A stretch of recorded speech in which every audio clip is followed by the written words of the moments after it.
नैब तरमीम केस बानी तहरीक इंसाफ गिरफ्तारी के बाद आज पहली बार मंजर-ए-आम पर आएंगे। वीडियो लिंक के जरिए सुप्रीम कोर्ट में पेश होंगे। अडियाला जेल में कैद बानी पीटीआई के मुकदमे में खुद दलाइल देने की इस्तदा गुज़श्ता समाअत पर मंजूर की गई थी।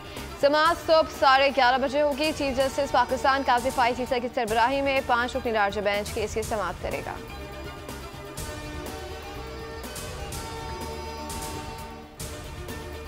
महंगाई से परेशान हाल आवाम के लिए खुशखबरी। पेट्रोल 15 रुपये 39 पैसे सस्ता। नई कीमत 273 रुपये 10 पैसे फी लीटर मुकर्रर। हाई स्पीड डीजल के नर्ख में भी 7 रुपये 88 पैसे कम।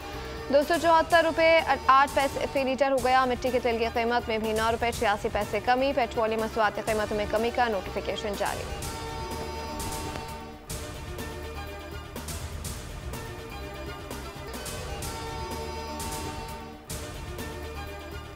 बार बार इंटेलिजेंस इदारों का नाम लिया जा रहा है। अब पगड़ी उछाली तो पगड़ी की फुटबॉल बनाएंगे और डबल पगड़ी उछालेंगे। इस्लामाबाद में सेनेटर फैसल वावडा की प्रेस कॉन्फ्रेंस का आइन और कानून में कहाँ लिखा है कि जिन्होंने कुर्बानी दी उनका तमस्खुर उड़ाया जाए।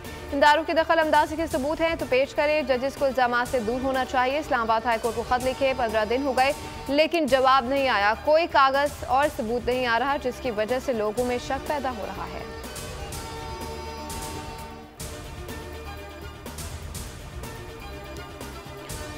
जिसका दिल चाहता है इस्टेब्लिशमेंट और अफवाज को सियासत में घसीटना शुरू कर देता है। कोई इस्टेब्लिशमेंट के खिलाफ बात करे तो उसके असास से उसी वक्त चेक करनी चाहिए। सुप्रीम जुडिशल काउंसिल देखे हाई कोर्ट के जज खत क्यों लिख रहे हैं।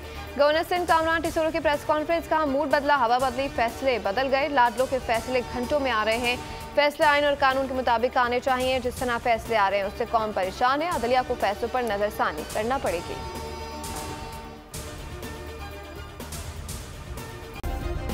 सब्सक्राइब करें और बेल दबाएं ताकि कोई खबर रह न जाए।